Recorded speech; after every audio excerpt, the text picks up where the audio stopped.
आप देख रहे हैं हमारी खास पेशकश डिजिटल बैठक, जहां my India my life goals एक ऐसा अभियान है जो TV9 नेटवर्क, कला और संस्कृति मंत्रालय यानी यूनियन मिनिस्ट्री ऑफ कल्चर के साथ मिलकर आज़ादी का अमृत महोत्सव के अंतर्गत लाइफस्टाइल फॉर एनवायरनमेंट, जो कि प्रधानमंत्री नरेंद्र मोदी द्वारा शुरू की गई पहल है, इसको आगे बढ़ा रहा है। इसका उद्देश्य है हमारे पर्यावरण को बचाने की पहल, जो एक मजबूत कड़ी बने, जिससे कि लोगों के प्रति जागरूकता बढ़े और लोग पर्यावरण को बचाने के लिए इस प्रयास से जुड़े।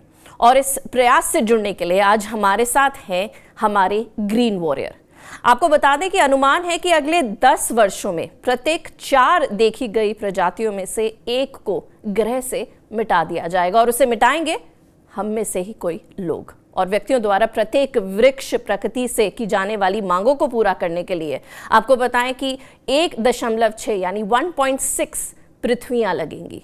इसलिए प्रकृति के साथ हमारे बंधन को चिन्हित किया जाना चाहिए। जो भोजन हम खाते हैं, जिस हवा में हम सांस लेते हैं, जो पानी हम पीते हैं, और वह जलवायु जो सभी रूपों से हर आवास को संभव बनाती है। प्रकृति के हमें कई आपदाओं से बचाती है और कई लोगों की आजीविका में योगदान भी देती है। हमारी प्रकृति द्वारा हमें दिए गए सभी विशेष अधिकारों के बावजूद हम फिर भी इसे नुकसान पहुंचाते हैं। इसलिए हम सभी को अपने स्तर पर अपना योगदान देने की ज़रूरत है, और कुछ ऐसा ही योगदान दिया हमारे ग्रीन वॉरियर्स ने। आज का टॉपिक हमारे हीरोज़ हैं, हमारे ग्रीन वॉरियर्स हैं, जिन्होंने सेल्फलेसली अपने बारे में नहीं सोचा, अपने घर के बारे में नहीं सोचा, प्रकृति को ही अपना बच्चा माना, प्रकृति को ही अपनी फैमिली माना और प्रकृति के प्रति अपना पूरा जीवन दे दिया। इस ऐसे ही कुछ ग्रीन वॉरियर्स हमारे साथ जुड़ रहे हैं। देवेंद्र सूरा हैं हमारे साथ ग्रीन वॉरियर, अफरोज शाह हैं हमारे साथ हमारे दूसरे ग्रीन वॉरियर, कानाराम मेवारा हैं हमारे तीसरे ग्रीन वॉरियर, और राजेश शुक्ला हमारे साथ ग्रीन वॉरियर। अब ग्रीन वॉरियर से मैं इनको आपका एक तरह से परिचय दे रही हूँ, और इनसे ज़्यादा मेरे लिए एक बहुत ही बड़ी बात है कि इतने बड़े पैनल के साथ मुझे मौका मिल रहा है इनके साथ जुड़ने का, इनसे बात करने का। आप सभी का बहुत बहुत शुक्रिया हमारे साथ इस डिजिटल बैठक में जुड़ने के लिए। सबसे पहले राजेश जी, आपके पास मैं आना चाहूँगी। आपका क्या कहना है, ये जो ग्रीन वॉरियर की जो अब हमारे साथ एक बैठक हो रही है, लोग इसे देखेंगे, लोग आप सभी को देखेंगे, आप एक इंस्पिरेशन है एक छोटे से बच्चे से लेकर एक बड़े व्यक्ति तक के लिए, तो क्या कहना है आपका इस बारे में? बिल्कुल, सबसे पहले TV9 भारतवर्ष का हृदय से आभार, धन्यवाद कि हम लोग जैसे जो ग्रीन बैरियर्स आपने हम लोगों को बनाया है, हमारे कार्यों को देखते हुए, और एक बड़ा ही महत्वपूर्ण पहलू है। आज पूरा विश्व पर्यावरण से जूझ रहा है, और पर्यावरण हमारा सुदृढ़ हो, मजबूत हो, हमारी आने वाली पीढ़ी को एक अच्छा वातावरण मिले, इस निमित्त यह पर्यावरण का कार्य जो सारे लोग कर रहे हैं वो धन्यवाद के पात्र है। जहां तक हमारी बात है, मैं काशी नगरी से हूं, और जहां के आधिपति पुराधिपति स्वामी वो देवादिदेव महादेव हैं। और आप देखेंगी कि देवादिदेव महादेव स्वयं अनादिकाल से प्रकृति को संतुलन स्थापित करने का ही संदेश दे रहे हैं। आप उनका चित्रण देखें, वो हमें बताते हैं कि हमें प्रकृति में, पर्यावरण में संतुलन स्थापित करने का प्रयास करते रहना है। और इसी निमित्त 9 वर्ष पूर्व जब हमने यह कार्य प्रारंभ किया, माँ गंगा के तट पर, माँ गंगा के किनारे जब लोगों को बताना चाहा, लोगों को समझाया कि हमें अपने गंगा के किनारे को स्वच्छ रखना है, जल का संरक्षण करना है, पर्यावरण का संरक्षण करना है, और यह एक आंदोलन बन के खड़ा हुआ।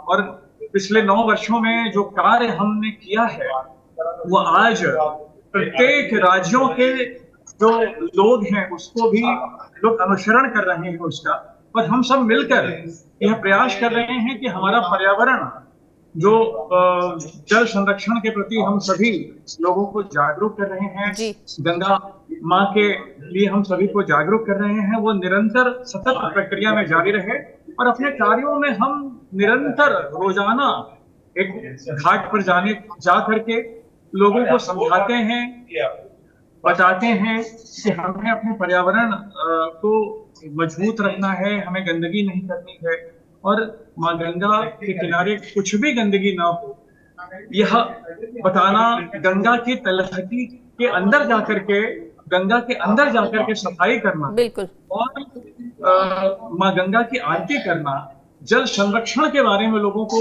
बताना, पर्यावरण संरक्षण के लिए अधिक से अधिक पौधे लगाना, यह सभी कार्य हम घाटों पर ही नहीं बल्कि स्कूली बच्चों को स्कूल में जाकर के भी पिछले 9 वर्षों में हम समझाते रहे हैं और इसका सुखद परिणाम यह सामने आया है कि आज वाराणसी में गंगा के घाट बिल्कुल बहुत साफ सुथरे और गंदगी मुक्त नजर आते हैं। कोई जब पर्यटक वाराणसी में आजकल 4 से 5 लाख पर्यटक रोजाना आ रहे हैं और उनको यदि गंगा के घाट स्वच्छ सुंदर दिखाई देते हैं तो निश्चित रूप से हम यह मानते हैं कि हमारे द्वारा पिछले 9 वर्षों से किया गया कार्य वो फलीभूत हो रहा है और लोग हमारे द्वारा किए गए कार्यों से भी एक प्रेरणा लेकर अन्य शहरों में, अन्य राज्यों में भी यह कार्य कर रहे हैं और हम बिल्कुल इस ओर आशान्वित हैं कि हमारा कार्य भी निरंतर आगे बढ़ता रहे और लोग पर्यावरण के प्रति जागरूक हों, जल संरक्षण के प्रति जागरूक हों, बिल्कुल। अधिक से अधिक पौधे लगाएं, उसका जी। संरक्षण भी करें। इस निमित्त यह सतत प्रक्रिया हमारे द्वारा और जो भी बैरियर्स यहाँ, ग्रीन बैरियर्स यहाँ मौजूद हैं, जी। उनके द्वारा भी की जा रही है। हम ईमानदारी पूर्वक यह कार्य आगे बढ़ाते रहेंगे, हम आशान्वित हैं। बिल्कुल। राजेश जी, आप हमारे साथ बने रहिए। अफरोज शाह है हमारे साथ, मुंबई से जुड़ रहे हैं। अफरोज, आपने भी बहुत करीब से देखा है कि किस तरह मुंबई के समुद्र तटों में कचरा हुआ है, लोग आ रहे हैं और एक कॉन्शियसनेस जो है वो मिसिंग है कि नहीं, हमें गंदा नहीं करना है समुद्र को, पानी को साफ रखना है, या वो हार्मफुल है वहाँ जितने भी जो जीवन है जो उस सी में जो पल रहा है। तो आपका क्या कहना है, आपके लिए कितना चैलेंजिंग रहा ये? क्योंकि आपने जब अपना सफ़र शुरू किया है, जाहिर सी बात है अकेला ही किया होगा, सोचा होगा कि हाँ मुझे नहीं करना, ये एक कॉन्शियस एफर्ट आपकी तरफ से आया होगा। उसके बाद कितना चैलेंजिंग रहा किसी और से बात करना, उनकी सोच को बदलना? क्योंकि खुद तो आप कॉन्शियस हैं, वो जाहिर सी बात है आपके लिए इजी एफर्ट नहीं रहा होगा, लेकिन किसी और की सोच को बदलना कितना डिफिकल्ट रहा और कितना चैलेंजिंग रहा ये पूरा सफर आपके लिए, और कितना चैलेंजिंग रहता है फॉर दैट मैटर? श्रुति जी, आपने जो बात की कॉन्शियसनेस की, ये तो हमारा कल्चर, हमारा हिस्ट्री रहा है हमारे देश का।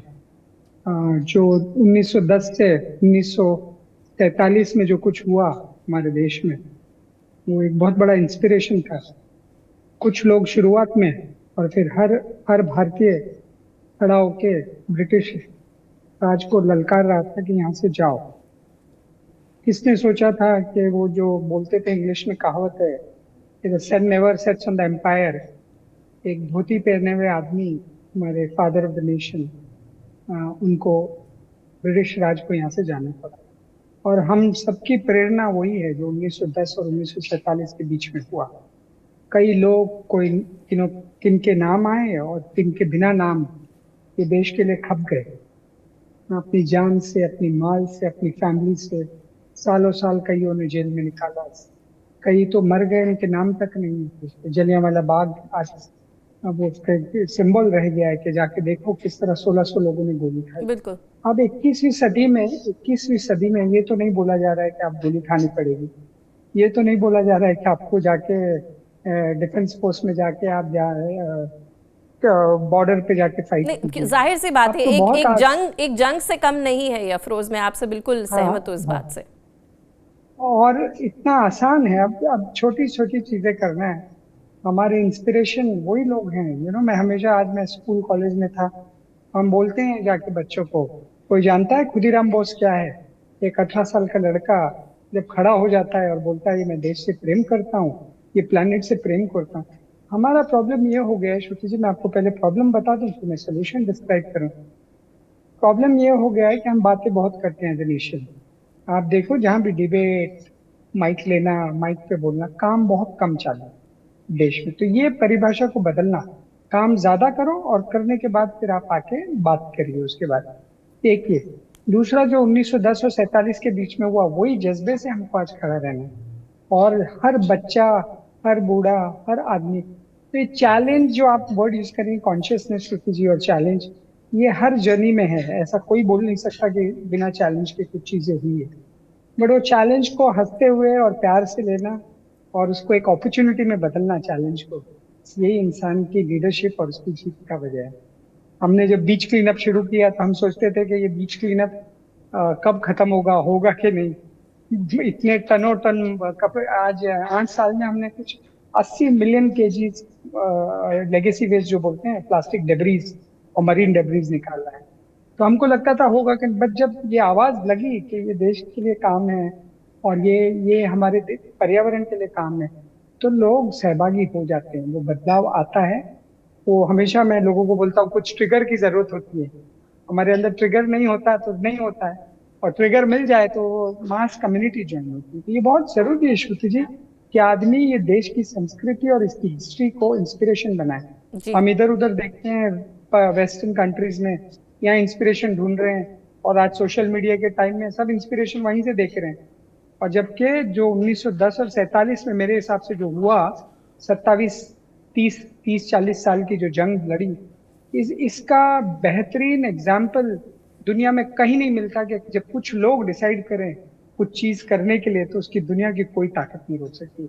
आज भी मैं बड़े उससे गर्व से बोल सकता हूँ कि हम कुछ लोग यहाँ खड़े हैं जो कुछ कर रहे हैं, और उम्मीद है कि देश का हर आदमी इसमें अपना हिस्सा लगाएगा। वो आगे बढ़ के बोलेगा कि मेरी भी कॉन्स्टिट्यूशनल ड्यूटी है, मैं भी कुछ करूं देश के लिए, मैं भी कुछ करूं प्लानिंग। कचरा उठाना, ट्रेनिंग देना सर्कुलर इकोनॉमी के लिए, कचरा का कम करना, ये सब कॉन्सिक्वेंस है, असल तो बिल्कुल। मानसिकता है।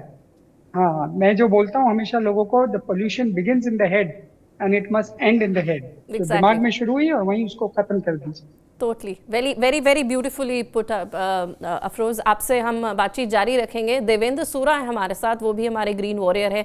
देवेंद्र जी, आपके लिए कितना चैलेंजिंग रहा जो भी आपने सफ़र ये किया? कहाँ से शुरुआत हुई थी? क्या क्या मुश्किलों का आपको सामना करना पड़ा? हम चाहेंगे कि आप हमारे सभी दर्शकों के साथ ये बात ज़रूर शेयर करें।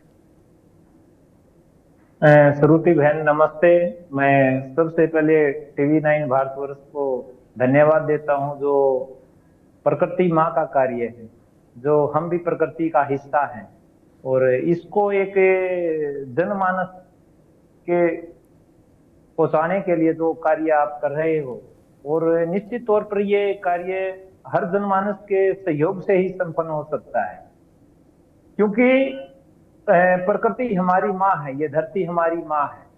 और जितना हम ज्यादा इससे भाव से जुड़ेंगे, क्योंकि पेड़ धरती पे लगाने से पहले मन में बीजारोपण होना जरूरी है। अगर मन में बीजारोपण होगा तो निश्चित तौर पर एक दिन वो धरती पर पेड़ लगेगा, बड़ा होगा।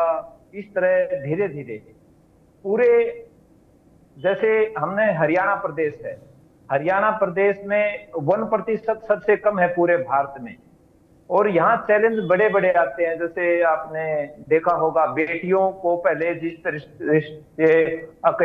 बेटियों का जो एक पालन पोषण है या उसको जो डाइट है, या धीरे धीरे वो बढ़ा है समाज में, ऐसे ही हरियाणा प्रदेश में जो वन क्षेत्र है या पौधारोपण का कार्य है, वो लगभग 10 साल पहले शुरू किया। और उसमें सबसे मुश्किल यही रहा कि जैसे गांव में जाते थे लोग यही बोलते थे, भाई ये कार्य वन विभाग का है या किसी माली का है। लेकिन जब हम गांव गांव गए, विशेष तौर पर क्या होता था, लोगों से जोड़ा, बुजुर्गों को जोड़ा, मातृशक्ति को जोड़ा, उनको जोड़ के गांव गांव छोटी छोटी टीमें बनाई, और उनके तालाब पर, गौशाला में, स्कूल में, शमशान भूमि में पौधारोपण किया। और जब वो पौधे बड़े हुए, लोगों का विश्वास बना। क्या है, उत्तर भारत में सबसे ज्यादा बनी होती थी, मैं हिंदी में बताता हूँ, बनी जी, जिसको फॉरेस्ट लैंड बोलते थे। आज 90% फॉरेस्ट लैंड गांव से खत्म हो चुकी है। गांव उसको बोला जाता है जिसमें जनमानस के साथ, व्यक्तियों के साथ समस्त पशुधन पक्षी, तालाब, फॉरेस्ट लैंड, इन सभी को मिला के गांव बोला जाता है। बिल्कुल। लेकिन 90% गांव से फॉरेस्ट लैंड खत्म हो चुकी है और उसको देखते हुए हमने एक अभियान चलाया, गांव गांव ऑक्सीजन बाग। देखो, आपने फलों के बाग सुने होंगे, लेकिन ऑक्सीजन बाग ऐसा बाग जो सबसे ज्यादा ऑक्सीजन दे, सैकड़ों पक्षियों का आश्रय बने, तो जिससे आसपास के 10 से 15 गांव को ऑक्सीजन की मात्रा बढ़े। उसमें क्या देखा हमने कि गांव में जनमानस ने 2000 आदमी, 3000 आदमी आके पौधारोपण करते हैं, अपने भाव को जोड़ते हैं और उसको बाद में पानी देते हैं और उनको पेड़ों की प्रजातियों के बारे में पता चलता है। धीरे धीरे इसी तरह आपने इस भारत भूमि पर 1730 में पर्यावरण क्षेत्र में जो क्रांति शुरुआत की थी, वो हमारी मां अमृता देवी ने शुरू की थी। वो नारी शक्ति जो पूरे विश्व के लिए प्रेरणा है, उन्होंने पेड़ों के बचाव के लिए अपनी ही जान नहीं दी, अपनी 3 बेटियों की भी जान दे दी। तो उनकी प्रेरणा से 363 व्यक्तियों ने जान दे दी। तो मैं ये मानता हूं उससे बड़ी क्रांति इस भारतवर्ष में हो नहीं सकती, और उसी की प्रेरणा से आज हम लगे हुए हैं यहाँ। और पिछले साल 2022 में 8 मार्च को विश्व महिला दिवस पर एक गांव में ऑक्सीजन बाग लगाया गया सोनीपत में, और उसमें 1100 बेटियों ने, हमारी माताओं ने, एक ऑक्सीजन बाग 1100 बेटियों ने, माताओं ने मिलकर लगाया, जो आसपास के हरियाणा प्रदेश से ही नहीं पूरे देश के लिए एक संदेश गया कि नारी शक्ति ने जो कदम उठाया है वो एक क्रांति का रूप दिया है। तो इस तरह गांव गांव गए, युवाओं को जोड़ा। जिस तरीके से हमारा पड़ोसी राज्य पंजाब है, यहाँ लगातार नशा बढ़ता जा रहा है, लेकिन हरियाणा प्रदेश में अगर हम युवाओं को एक सामाजिक, इस राष्ट्र के लिए, इस भारत भूमि के लिए ऐसे पर्यावरण के कार्य से जोड़ेंगे तो निश्चित तौर पर एक न तो वो नशा करेगा, गलत आदत नहीं करेगा। और हम यही चाहते हैं, गांव गांव जाके लोगों को जोड़ते हैं, ऑक्सीजन बाग बनाते हैं। जन्मदिन पर पौधारोपण हमने देखा 10 साल में, जन्मदिन पर पौधारोपण ने एक जन आंदोलन का रूप लिया। धीरे धीरे जैसे विवाह शादियों में, शगुन में अक्सर देखते हैं जो बेटियां हमारे साथ जुड़ी हुई हैं, वो शगुन में पौधे देती हैं, भात में पौधे, सगाई में पौधे। एक शादी तो ऐसी हुई जिसमें दहेज की जगह पौधे ही दिए गए। बहुत ही बढ़िया कॉन्सेप्ट। तो मैं तो ये मानता हूं। बिल्कुल। कानाराम जी भी है हमारे साथ। कानाराम जी, आपके पास आना चाहेंगे हम। आपके लिए कितना ये चुनौतीपूर्ण रहा कि घर घर में जाकर लोगों को बताना कि प्लास्टिक जो है वो नहीं इस्तेमाल करना चाहिए? आपने काफ़ी कोशिश करी है सिर्फ अपने ही स्तर पर घर घर जाके लोगों को समझा के। आपके लिए कितना चैलेंजिंग रहा, आपसे जानना चाहेंगे। जी नमस्कार आप सबका। और मेरी एक चाय की दुकान है। वैसे पहले मैं एक वेटर का काम करता था, तो वहीं से मैंने शुरुआत की। मुझे मोटिवेट किया दिलीप कुमार जी जैन ने। उन्होंने बताया कि अपना ये जवाई एरिया इतने बड़ा टूरिस्ट पॉइंट है जहाँ इतने लोग घूमने आते, पिकनिक पॉइंट है, अपना गांव देखते, तो इसके लिए कुछ अवेयरनेस है ही नहीं प्रकृति के प्रति। लोग आया, खाया पिया, कचरा फेंक दिया, पिकनिक मना रहे, लोग इसको समझ ही नहीं रहे पे। प्लास्टिक के जैसे कि आप देख लो, मुंबई दिल्ली जैसे बड़े बड़े पहाड़ बनते जा रहे हैं, तो अपने गांव के लिए भी कुछ आपको करना चाहिए। आप इतने अच्छे गांव के एक अच्छे नागरिक हो। उन्होंने मुझे सपोर्ट किया, संपूर्ण सहयोग दिया। तो उसी को मुहिम को लेके जब मैंने घर घर शुरुआत की लोगों से प्लास्टिक के प्रति, जब ये शुरुआत की तो सबसे पहले मेरे यही मुहिम रही थी कि लोगों को बाहर फेंकने के लिए क्या आइडिया लगाओ। जब ये लैंडफिल में फेंकने से मैंने शुरुआत की थी कि जब आप 1 किलो प्लास्टिक मुझे लाके दीजिए और 1 किलो चीनी पाए। इस चीनी के चक्कर में जब मेरी ये मुहिम एक अच्छी खासी शुरुआत हो गई, तो लोगों ने अपने घर पे ही अपने घर से निकलने वाला जो भी प्लास्टिक होता है वो इकट्ठा करना शुरू कर दिया। और उसी प्लास्टिक के बदले जब वो 1 किलो प्लास्टिक आज मेरे पास लाके देते थे या मुझे कॉल करते थे, मैं उनको देता था, तो उसके बदले में मैं उनको चीनी, उनको उनके जरूरत के साबुन, तेल, उनको सौंफ, या उनके बच्चों के लिए उनके जरूरत के साबुन, जरूरत की चीजें, कुछ भी वस्तुएं मैं उनको प्रदान करता था। इसी तरह से मेरे लिए बहुत ही बड़ी एक मुहिम चल रही है कि भाई मैं लोगों को प्लास्टिक कम से कम यूज करने के लिए कहता हूँ और उसको घर में नहीं अवॉइड करे। एक तरह से कपड़े का थैला यूज करे और कुछ भी आप कैसे भी पिकनिक पॉइंट में वगैरह कहीं भी जाते तो उसको कहीं फेंके नहीं, ऐसे ही अपने आप वापस अपने कपड़े के बैग में डाल के लाए और मुझे एडप्ट करे और उससे मेरा आपकी जरूरत की वस्तुएं पाए। जैसे कि मैं हर स्कूलों में जाता हूँ, गांव के आसपास के क्षेत्रों के स्कूलों में बच्चों को ये समझाता हूँ कि आपके घर से निकलने वाला जो भी प्लास्टिक होता है आप इकट्ठा कीजिए, आपके स्कूल में लाइए, आप या मुझसे संपर्क कीजिए। तो उस माध्यम से जब बच्चों को उनके स्कूल के एजुकेशन की जरूरत की चीज होती है, book, pen, pencil, geometry box या बड़े कुछ भी वस्तु है, जो मैं उनको देके उनको उनके अवेयरनेस के प्रति, प्रकृति के प्रति, आने वाले भविष्य के प्रति उनको जागरूकता का एक संदेश देता हूँ कि आप अभी से प्लास्टिक को अवॉइड करेंगे, कम से कम फेंकेंगे तो ये अपने लिए कितना नुकसान है, कितना क्या है। आप इसको जल में फेंकेंगे, जल कितना भी फिल्ट्रेशन होता है, लेकिन कुछ अंश इसके अंदर आए जाते हैं जो अपने शरीर को निचोड़ रहे हैं। ये प्लास्टिक अपने शरीर के अंदर ही आ रहा है। आप इसको बाहर फेंकने से अपने क्षेत्र में, हमारे राजस्थान या पूरे भारत में गाय की बहुत माता के रूप में पूजा होती है। जब वो दूध का थैली अगर वो गाय खा रही है या कोई भी पशु पक्षी जानवर खा रहा है तो वो दूध अपने किसी के मनुष्य के शरीर में जा रहा है, जिससे उससे होने वाले नुकसान अपने ऊपर ही शरीर में बीमारियां पैदा कर रही है। और उसी को लेके एक नई मैं आइडिया और उनको समझाइश करके नए जागरूकता के संदेश देता रहता हूँ। और आज से हर महीने, हर हफ्ते मेरे पास 200-300 किलो लोग प्लास्टिक आता है, कलेक्शन के लिए भी जाता हूँ तो लोग समझते हैं, कुछ लोग फ्री ऑफ कॉस्ट में देते हैं, कुछ मेरी बहुत मदद करते हैं और इसी से मेरी नई मुहिम को आगे बढ़ा रहा हूँ मैं। जी बिल्कुल, काफ़ी सारी मुहिम चल रही हैं और पर्यावरण को बचाया जाए, पेड़ लगाया जाए, पेड़ पौधे लगाए जाएं। जैसा कि देवेंद्र जी ने भी कहा कि जो बीजारोपण है वो पहले दिल में होना चाहिए, और अफरोज़ ने भी कहा कि pollution starts from the mind and which is where it should actually end. Rajesh ji, आपके पास आना चाहूँगी, आप तक मेरी आवाज़ पहुँच पा रही है? जी, आपसे जानना चाह रही हूँ यही सवाल। आपने काफ़ी सालों से इस अभियान का साथ दिया है, जब आपने शुरू किया था और अब यहाँ हैं आप, आपको लगता है कुछ अंतर आया है लोगों में कुछ समझ आई है, या अभी भी आपको लग रहा है उतना ही स्ट्रगल है जितना कुछ सालों पहले था? जी, अभूतपूर्व अंतर आया है। और जब हमने शुरुआत की थी इन कार्यों की, लोगों को गंगा के संरक्षण, गंगा किनारे गंदगी न करने का जो आह्वान किया था हमने जी, आज उसमें जमीन आसमान का अंतर है। लोग जागरूक हुए हैं, हजारों लोग इस कार्य में हमको देख करके भी जुटे हैं।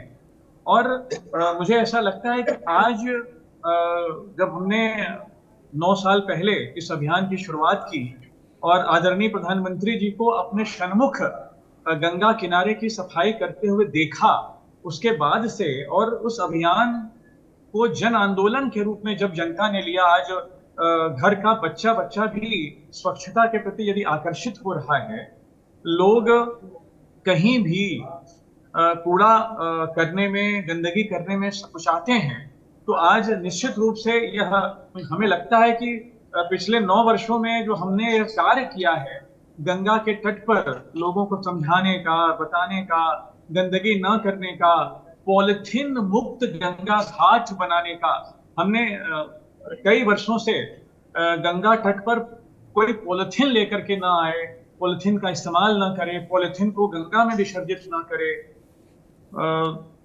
काशी में लोग पॉलिथीन का इस्तेमाल करना, सिंगल यूज पॉलिथीन का इस्तेमाल गंगा घाटों पर लोग ना करें, इस निमित्त भी काफी अरसे से जो ये प्रयास किया, इसका एक सफल परिणाम सामने आया कि आज पॉलिथीन धीरे धीरे लोग, दुकानदार जो कि सामग्रियां, पूजन सामग्रियां घाटों पर बेचते थे, या कई लोग, माताएं बहनें पूजन सामग्री पॉलिथीन में लेकर आती थी और पॉलिथीन को वहीं घाट पर छोड़कर चली जाती थी।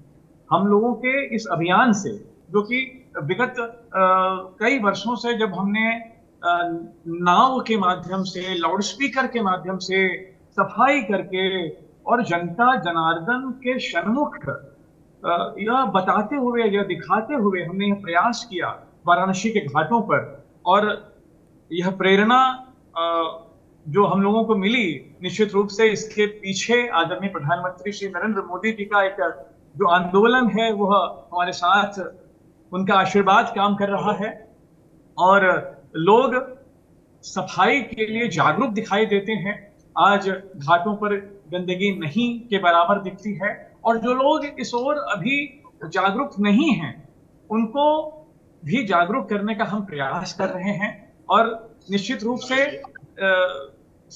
100% योगदान जब जनता के लोग हमारे साथ मिलकर करते हैं और जनता जनार्दन आगे आ रही है इस निमित्त, तो लगता है कि मानो हमने जग जीत लिया।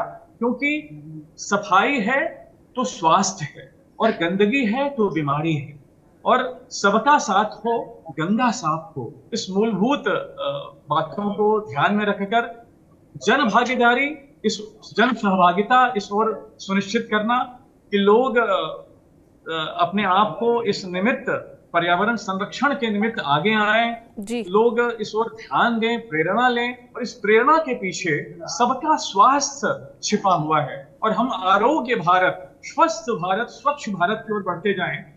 इन सब के पीछे एकमात्र यही लक्ष्य है, यही उद्देश्य है कि हम निरंतर अपने आने वाली पीढ़ी को एक ऐसा वातावरण दें, एक ऐसा पर्यावरण दें जिसमें न कोई बीमारी हो, न गंदगी हो। बिल्कुल। और आज 9 अगस्त है, अंग्रेजों भारत छोड़ो का एक नारा दिया गया था।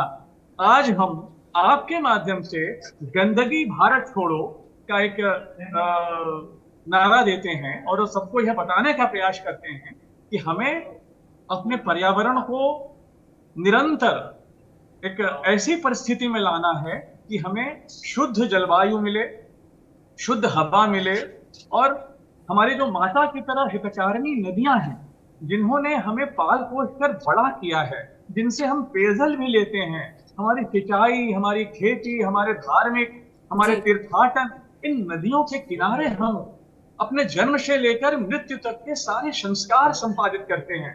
तो मुझे लगता है कि ये जो नदियां हैं, जो हमारे भारत की आत्मा है, उनको संरक्षित रखना, सुरक्षित रखना प्रत्येक जनमानस का उद्देश्य और लक्ष्य होना चाहिए, ताकि हमारा जो भारतवर्ष है निरंतर इन पवित्र नदियों के सानिध्य में आगे बढ़ता रहे, और एक विकसित राष्ट्र की ओर हम आगे बढ़ते रहें। बिल्कुल। अब जाहिर सी बात है, आप सभी इस अभियान से जुड़े हैं, प्रकृति को बचाने का एक आपने जिम्मा उठाया है खुद ही। देखा गया है कि लोगों का कई बार कहना होता है कि हाँ, पर्यावरण को बचाना चाहिए, पौधा लगाना चाहिए, एक प्लांट को आप अडॉप्ट करिए, उसको पालिए, उसको बड़ा करिए। लेकिन एक और साथ में जो चीज़ सुनने को मिलती है वो ये है कि हमारे पास वक्त नहीं है, हम अपनी रोज़ी रोटी कमाने में इतने बिजी हैं, इतने व्यस्त हैं कि पेड़ पौधों के बारे में सोचने के लिए हमारे पास वक्त नहीं है, पर्यावरण के बारे में सोचने के लिए हमारा वक्त नहीं है। अफरोज़, क्या कहना है आपका इसके बारे में? लोगों को आप क्या बोलना चाहेंगे? ये तो श्रुति जी बॉम्बे में बहुत लागू होता है। बॉम्बे में लोग बोलते हैं चेक देना बहुत आसान है, टाइम देना बहुत मुश्किल है। बॉम्बे जैसे शहर में लोग इतने बिजी रहते हैं। बट मैं लोगों को हमेशा ये बोलता हूँ, मैं भी अपने पे लागू करता हूँ और दूसरे भी लागू करें। हफ्ते में 168 घंटे होते हैं, अगर 2 घंटे देश के लिए दे दो या पर्यावरण के दे दो, क्या आपकी और हमारी लाइफ। बचपन से ये बोला जाता है कि अपना करियर बनाना, जॉब ले लेना, बिजनेस सेटअप कर देना, फिर उसके बाद जल्दी जल्दी पैसे जमा कर लो, बैंक बैलेंस बना दो, घर ले लो, वेकेशन पे जाओ, अच्छी जिंदगी कर लेना। कोई माँ बाप अब ये बोलता नहीं है कि ये देश के प्रति भी कुछ टाइम दे दिया करो, पर्यावरण के लिए भी कोई टाइम दे दिया करो। हम जो बॉम्बे में मुहिम चलाते हैं, 25 मिलियन लोग हैं मुंबई शहर में, ये 5 यूरोपियन देश के बराबर है। 5-5 मिलियन, 10 मिलियन के एक यूरोपियन देश होते हैं। हमारी मुहिम यही है कि किस तरह हम हर नागरिक को इसमें इन्वॉल्व करें, छोटे से छोटा, बड़े से बड़ा। श्रुति जी सुनाई दे रहा है? जी जी बिल्कुल। हाँ, तो हर नागरिक जुड़े। अब मैं आपको हमारे फिगर्स देता हूँ जो हम करते हैं। कम से कम 1 लाख लोगों को हम 8 साल से ट्रेनिंग दे रहे हैं। किस तरह सर्कुलर इकोनॉमी जो बोलते हैं, गार्बेज कम कैसे किया जाए। एक तो गार्बेज को वेस्ट मैनेजमेंट के थ्रू रिसाइकल करना, एक है गार्बेज को जो समुद्र नदियों में जा चुके वो निकालना, और एक है कि गार्बेज को जनरेट होना देना नहीं। 1 लाख लोगों को हम दिन रात, मैं और मेरे वॉलंटियर्स ट्रेनिंग दे रहे हैं। आज देखो मेरा सुबह का दिन बच्चों के साथ था। अब मैं जा रहा हूँ, यहाँ एक जंगल है संजय गांधी नेशनल पार्क, वहां जा रहा हूँ। 43 विलेज है, विलेजेस में ये बात करना, ट्रेनिंग देना, उनका हाथ पकड़ना, हैंड होल्डिंग बोलते हैं इंग्लिश में, बहुत ही जरूरी है। अब वो होता नहीं, क्या होता है, एक बड़ा सा पॉलिसी फ्रेमवर्क डिक्लेयर हो जाता है, फिर वो जो अपनी व्यवस्था है और जो दूसरे लोग हैं जो चलाने वाले, वो बोलते हैं मेरे हायरार्की में नीचे वो चला है। अब ये इंग्लिश में कहावत है, who will bell the cat, कौन ये जो जो एक्चुअली तकलीफ का काम है नीचे सोशल चेंज लाना, ये करेगा कौन? क्या मैं अकेला, क्या हमारे वॉलंटियर्स, क्या हर नागरिक, क्या ये आप तलाटी, तहसीलदार और कलेक्टरों पे छोड़ दोगे, क्या बीएमसी पे छोड़ दोगे, क्या अर्बन लोकल बॉडी पे छोड़ दोगे? तो ये क्वेश्चन जो है बैकवर्ड बाउंस होता है, और हम लोग यहाँ बम्बई में यही चाह रहे हैं कि हमारा योगदान रहे टाइम से, हमारा योगदान रहे पैसे से। My time, my effort, my money, ये 3 लेके हम चलते हैं। और 1 लाख लोगों को ट्रेनिंग हो रही है। 80-85 मिलियन केजीज अब तक हम लोगों ने क्लियर कर दिया है समुद्र के किनारे से। एक नदी है हमारे बॉम्बे में, मीठी नदी, उसका 4 किलोमीटर का तट साफ हो गया है। उसके आजू बाजू एक 50,000-75,000 लोग रहते हैं, उनका कूड़ा कचरा निकालना, उनका कूड़ा कचरा कम करना, प्लास्टिक को रिसाइकलिंग करना। तो ये, और बच्चे जो स्कूल कॉलेजेस के बच्चे हैं, इन पे ये प्रोग्राम रन किया जाए। मैं हमेशा बोलता हूँ, मैं एक वकील था बॉम्बे हाई कोर्ट में, अगर मैं कर सका तो ये कोई भी कर सकता है। तो इसमें कोई भी देशवासियों को जरा भी झिझक नहीं होनी चाहिए कि मैं कैसे करूं और मैं कर सकता हूं कि नहीं। हर आदमी ये डिसाइड कर ले कि मैं 2 घंटा हफ्ते में मैं ये देना चाहता हूँ। बिजी रहते हैं लोग, लोगों के पास काम भी है, बिजनेस भी चलाना है, जॉब भी है, कई गवर्नमेंट के सरकारी नौकरियां भी हैं लोगों के पास। मैं बोलता हूँ 2 घंटे निकालो। हम 1.5 बिलियन है इंडिया में, हर हफ्ते 2 घंटा निकाले तो बताइए 3 बिलियन घंटे के काम होंगे एक हफ्ते में, और पूरे साल का कैलकुलेट करो तो छोटी सी पहल ना, वो माइंड में ये ट्रिगर करना कि चलो अब कर देते हैं, और करना चाहिए, और जिंदगी भर करना चाहिए, कंसिस्टेंटली करना चाहिए, परसिस्टेंटली करना चाहिए। और यही देश प्रेम है, कोई और परिभाषा हमारी समझ में नहीं आती देश प्रेम की। ये 15 अगस्त और 26 जनवरी को झंडों को बाहर लाना, ठीक है, वो आप लाए, आपने अनफ्लग किया, फ्लैग सैल्यूट भी किया, उसके बियॉन्ड भी कुछ लव जो है देश चाहता है। आप अभी जो लोग हस्बैंड वाइफ है यहाँ या रिलेशनशिप में हैं, आप बोल दीजिए वाइफ या हस्बैंड को कि मैं आपको कहीं लंच पे नहीं ले जाऊंगा, डिनर पे नहीं ले जाऊंगा, कभी शाम में टाइम स्पेंड नहीं करूंगा। आपका जो कंपेनियन है बोलेगा ये क्या कर रहे हो भाई, ये किस तरह का लव है?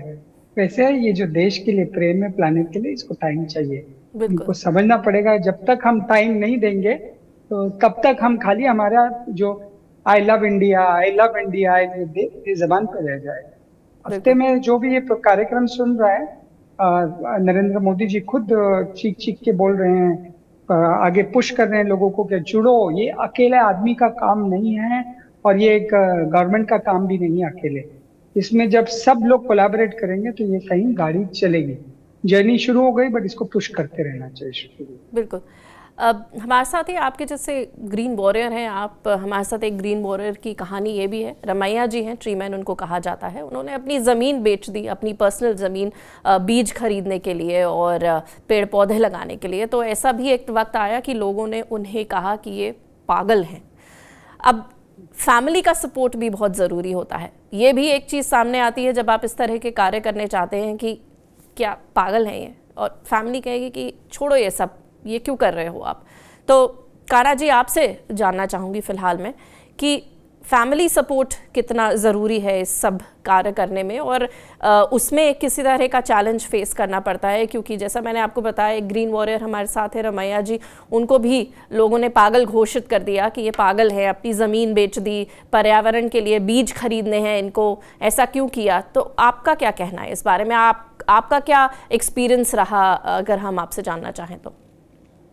जी, बात की बहुत ही अच्छी शुरुआत हुई है फैमिली सपोर्ट के लेके। जी, इस कार्य की शुरुआत वैसे मैं 4 से 5 साल से कर रहा हूँ, लेकिन पिछले 2 साल पहले मैं अचानक से बीमार हो गया था, किसी कारणवश कुछ इन्फेक्शन हो गया था मेरे शरीर में, जिससे मुझे इमरजेंसी कुछ बहुत ही बड़े हॉस्पिटल में एडमिट करना पड़ा। एक महीने से अबव मुझे रखा, तो बड़ी मुश्किल से मुझे वहाँ से ट्रीटमेंट मिला, और जब मैं केयर होके अच्छे से ठीक होके घर पे आया तो मेरे फैमिली वालों ने मुझे डांट फटकार, वाइफ ने, मेरे बच्चों ने, मेरे मदर पेरेंट्स ने, सब ने एक ही लगा दी कि ये गंदा काम आप छोड़ दो, ये प्लास्टिक वाला बिल्कुल ये गंदा है, इसमें इतनी सारी बीमारियां आ रही है, मच्छर आ रहे हैं, आप इससे बीमार हुए, आप इसको नहीं करोगे। यानी कि इसके लिए मेरे साथ इतना सारा डिप्रेशन हो गया था।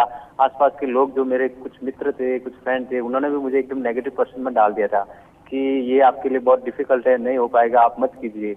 लेकिन बस वही मेरी लगन और मेहनत एक ही, मैंने हिम्मत नहीं हारी कि नहीं, हाँ उनसे हाँ रखा और उनसे ना भी रखा, लेकिन काम को धीरे धीरे वापस शुरुआत से अच्छे से उसको वापस बढ़ाता गया।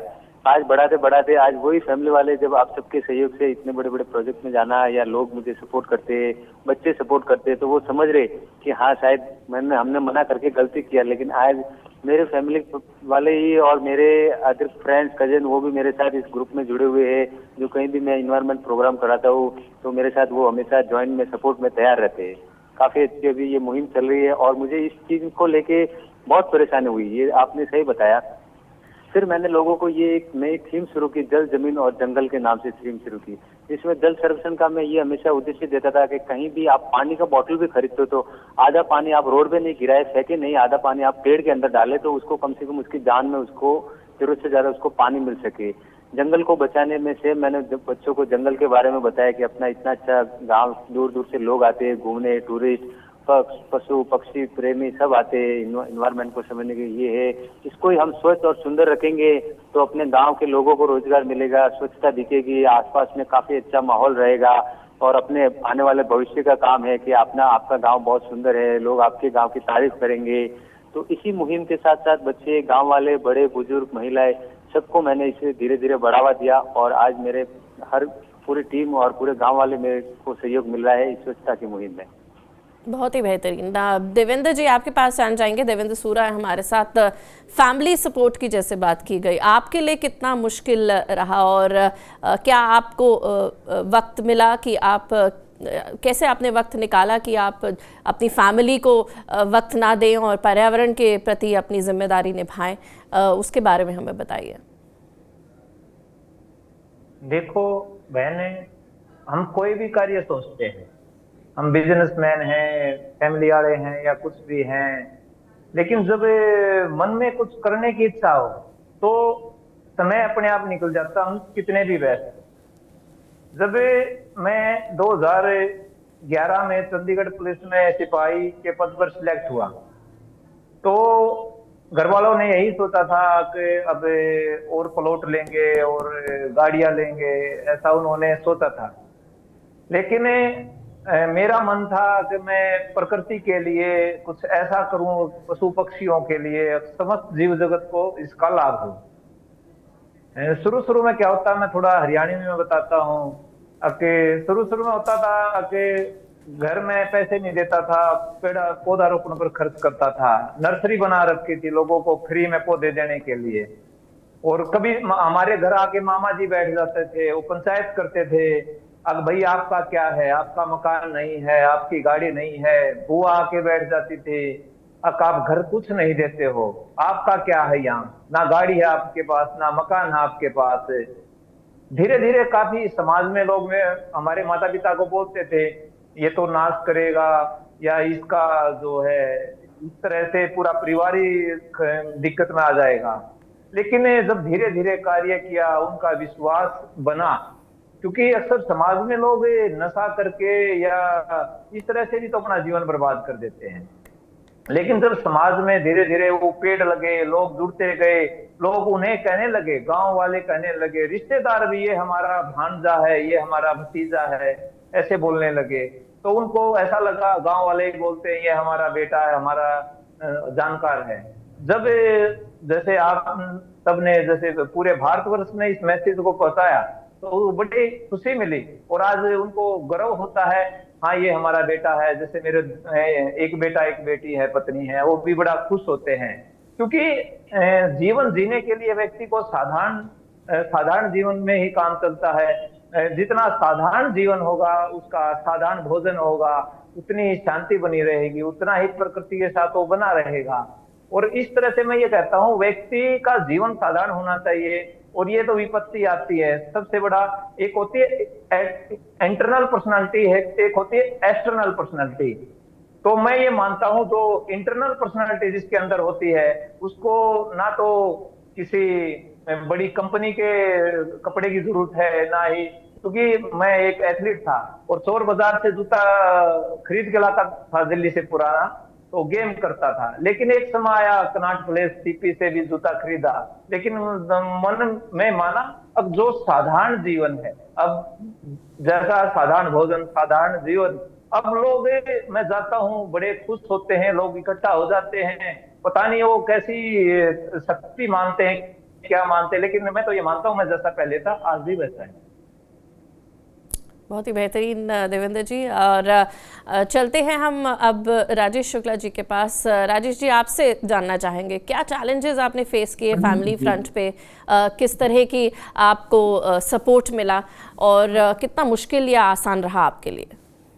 जी बिल्कुल, मैं तो एक प्राइवेट कंपनी में जॉब करता हूँ और रोज सुबह 5 बजे उठकर 5 बजे से लेकर के 9 बजे के बीच में गंगा किनारे, गंगा तट पर लोगों को समझाने का और सफाई का ये जो एक उपक्रम चल रहा है, इसकी वजह से आप समझ सकते हैं कि घर के कितने सारे काम वो छूट जाते हैं और घर में कितनी परेशानियां भी होती हैं। यदि हम घर पे रहकर यह कार्य करें तो घर वालों को भी बड़ा सपोर्ट मिलता है, लेकिन इन सारे दायित्वों का निर्वहन गंगा तट पर साफ सफाई करने के बाद भी, लोगों को जागरूक करने के बाद भी यह कार्य मैं निरंतर बड़ी शिद्दत के साथ करता आ रहा हूँ कि घर का भी सपोर्ट मिलता है। हमारी पत्नी जो कि एक गृहिणी है और